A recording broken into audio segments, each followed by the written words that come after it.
Bharatiya Janata party ఈసారి తన నినాదాలన్నీ కూడా అంబేద్కర్ గారి జన్మదినం రోజు నుంచినే చేసుకొచ్చారు. సంకల్ప పత్ర లోకార్పణ్, బీజేపీ సంకల్ప పత్ర లోకార్పణ్, ఇది ప్రధానమైనటువంటి పేర్లు. ఇవన్నీ భలే డిఫరెంట్గా అందరికీ ఉంటుంది. ఇది మేనిఫెస్టో అని కాకుండా బీజేపీ సంకల్ప పత్ర లోకార్పణ, సమాజం కోసం లోకం కోసం అన్నటువంటి కోణాన్ని ప్రొజెక్ట్ చేసుకొచ్చారు. ఆదాయంతో సంబంధం లేకుండా ఆయుష్మాన్ భారత్లో భాగంగా 70 ఏళ్ళు దాటిన ప్రతి భారతీయుడికి 5 లక్షల మెడికల్ కవరేజ్ అన్నటువంటి ఇందులో ప్రధానమైనటువంటి అంశం.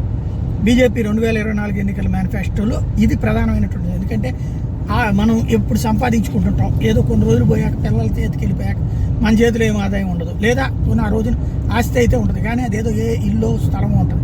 అది అమ్ముకుందామంటే ఆ వయసులో సాంతం రోడ్డును కూర్చోవాలి, అది ఉంటుంది. కానీ ఇక్కడ మెడికల్ ఖర్చులు ఉండవు. అట్లాంటప్పుడు అమ్ముకుని రోడ్డును పడి హాస్పిటల్లో ఉంటామా లేకపోతే ఏంటన్నప్పుడు ఇప్పుడు ఈ ఆయుష్మాన్ భారత్ లాంటి ద్వారా ఇవ్వడం అన్నటువంటిది ప్రధానమైనటువంటి అంశం. కొంచెం మంచి ఆలోచనలతో కూడినటువంటి అంశం అని చెప్పాలా.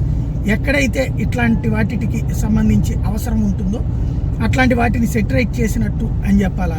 మరొక ప్రధానమైనటువంటి అంశం ఏంటంటే ఏది బీజేపీ మేనిఫెస్టోలో తీసుకొచ్చినటువంటి ఇతరత్ర అంశాలు కూడా ప్రధానంగా చర్చకు వస్తున్నాయి. 1 నేషన్ 1 ఎలక్షన్, భవిష్యత్తులో వాళ్ళు చెప్పిన అయోధ్య లేకపోతే ఆర్టికల్ 370, 35 రద్దు ఇట్లాంటివి ఏమైనా ఉన్నాయి కదా, అట్లాగే 1 నేషన్ 1 ఎలక్షన్ అన్నటువంటిది అందులో ప్రధానమైనటువంటిది.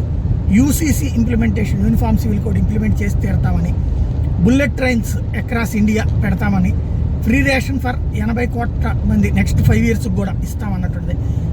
5 కోట్ల మంది, ఇది 80 కోట్ల మందికి 5 ఏళ్ల పాటు ఉచిత బియ్యం. అట్లాగే భారత్ని ప్రపంచ మూడవ ఆర్థిక వ్యవస్థగా తీసుకెళ్తామని, ఆయుష్మాన్ యోజనని 70 ఏళ్ల పైనటువంటి వాళ్ళకి ఇందాక నేను చెప్పినటువంటిది. అట్లాగే 4 కోట్ల ఉచిత ఇళ్ళు పేదలకి ఇప్పుడు ఇస్తున్నటువంటిది, మనకి ఆంధ్రాలో ఇస్తున్నది కూడా అదే కదా. ఇప్పుడు 9 ఇచ్చారు, ఇంకా 21 ఇవ్వాలి, ఇస్తానికి రెడీలో ఉన్నారు. అట్లాగే 3 కోట్ల మందికి లక్షాధికారులు చేయాలన్నటువంటిది ఒక సంకల్పం. అదే సందర్భంలో Ramayan Utsav to be celebrated world wide, ప్రపంచవ్యాప్తంగా రామాయణ ఉత్సవాలు జరపడం అన్నట్టు. ముద్రా లోన్ ఇప్పటిదాకా ఇస్తున్నటువంటి 10 లక్షల రూపాయలు హైయెస్ట్, అది 20 లక్షల దాకా పెంచడం అన్నటువంటిది.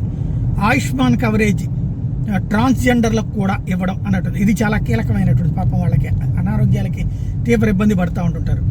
అట్లాగే Jal Jeevan mission tap water 14 కోట్ల మందికి పెంచడం అనమాట.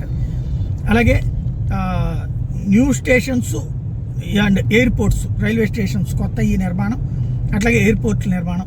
Agriculture budget 5